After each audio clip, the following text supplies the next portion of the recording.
करूँगा और जल्दी समाप्त करूँगा, चूँकि गीत लंबे हो गए तो मैं इंतज़ार कर रहा था, तो फिर मुझे उधर मंच पर भी जाना है।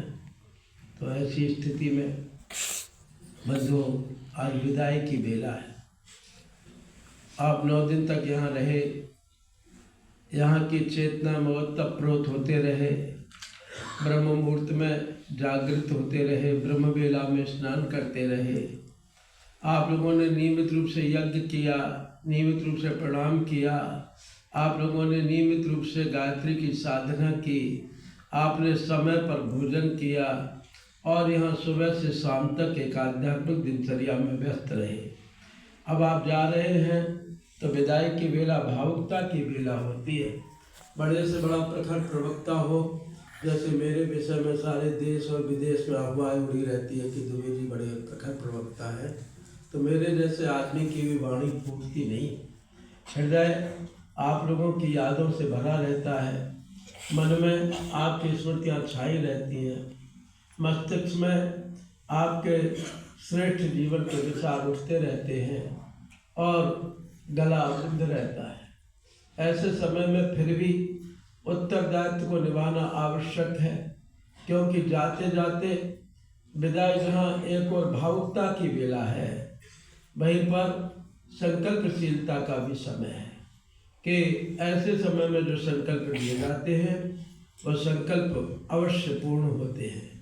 इसलिए विदाई की बेला में आपसे क्या कहूँ, आप सब 9 दिन तक यहाँ सत्संग करते रहे, स्वाध्याय करते रहे, और आपको विदाई की बेला में रुला करके नहीं, हंसा करके भेजना चाहता हूँ, क्योंकि रोता हुआ व्यक्ति तो एक अकेले कोने में बैठा अकेला रोता रहता है, लेकिन हंसते हुए अनजाने व्यक्ति को देख करके भी व्यक्ति के मुख पर मुस्कुराहट आ जाती है, हंसी आ जाती है, और हंसता हुआ आदमी 4 गुना काम ज़्यादा करता है, रोते हुए आदमी के सारे काम रुक जाते हैं।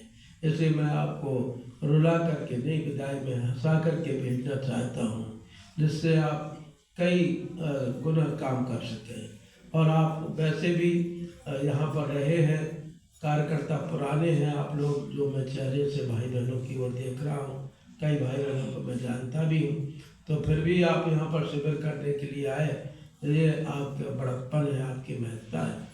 मैं भले ही स्टेज पर बैठ गया हूँ, उस स्टेज पर भी कुर्सी लगा करके बैठ गया हूँ, इसका मतलब ये नहीं कि मैं आपसे बड़ा हूँ, केवल मैं आपको दिखाई दूँ, आप मुझे दिखाई दें, इसलिए बैठ गया। वैसे आप कौन हैं? मैं तो आप सब जो है जमींदार हैं, क्योंकि ज़मीन पर बैठे हुए हैं, मैं चौकी पर बैठा हूँ, मैं चौकीदार हूँ। इसलिए चौकीदार का एक ही काम होता है कि उठो सोने वालों, सवेरा हुआ है, वतन के फकीरों का फेरा हुआ है। आपको बांध लगा सकूँ, कह सकूँ कि जागो, अब जागरण का समय आ गया, उठ जाग मुसाफिर भोर भई, अब रहन कहाँ जो सोबत है, जो जागत है सो पावत है, जो सोबत है सो खोबत है। तो नींद से अखियाँ खोल जरा और अपने प्रभु में ध्यान लगा, यह प्रीत करन की रीत नहीं, प्रभु जागत है तू सोबत है। तो जगाने के लिए जागरण की बेला में यहाँ पर आए हैं, और जागने की बेला में क्या कहें आपसे विदाई के समय? बंधु, विदाई के समय यही कहेंगे कि ये सारी दुनिया आशाओं के धागे से बंधी हुई है। आशाओं के धागे से क्यों बंधी है?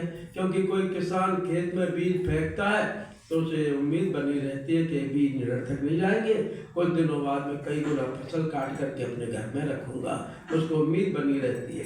कोई व्यापारी गांठ की पूंजी बिजनेस में लगाता है तो उसे उम्मीद बनी रहती है कि ये पूंजी निरर्थक नहीं जाएगी, कुछ दिनों बाद में कई गुना फसल कई गुना बड़ा मोटा सेठ बनूंगा। अगर माँ बाप अपने बच्चों को पढ़ाते लिखाते हैं तो उन्हें ये उम्मीद बनी रहती है कि ये बच्चे बड़े होकर के हमारा सहारा बनेंगे। भगवान ने ये दुनिया बनाई तो उनको उम्मीद है कि मेरा शानदार राजकुमार मनुष्य सुंदर दुनिया को और हरा भरा रखेगा। और परम पूज्य गुरुदेव ने युग निर्माण योजना बनाई, पूज्य गुरुदेव ने प्रज्ञा अभियान का सूत्र संचालन किया, पूज्य गुरुदेव ने विचार क्रांति अभियान का संघ निनाद किया, पूज्य गुरुदेव ने अखिल विश्व गायत्री परिवार का निर्माण किया, परम पूज्य गुरुदेव ने हमको आपको परिजन बनाया, पुत्र जैसा पुत्री जैसा माना। तो उनकी भी आशा अपेक्षा है कि हम उनकी आशा अपेक्षा के अनुरूप बुजुर्ग कुछ यहाँ से जाने के बाद, आज विदाई के बाद कुछ कार्य करें। क्यों? क्योंकि बंधुओं, पूज्य गुरुदेव ने इसको अपनी तप चेतना से युग निर्माण योजना बनाई है। अखिल विश्व गायत्री परिवार बनाया है, गायत्री शक्ति पीठें बनाई है, प्रज्ञा पीठें बनाई है। तो उनको भी कुछ अरमान है, लेकिन उनकी आशा अपेक्षा इतनी बड़ी नहीं है जितने पुराने जमाने में लोगों ने पूरी की। पुराने जमाने में कितनी बड़ी बड़ी आशा अपेक्षा पूर्ण की, बताओ। मैं आप में से अगर किसी से कहूँ कि आप जो है ये 6 फुट का गड्ढा छलांग लगा करके लांग जाइए, तो सोचना पड़ेगा यार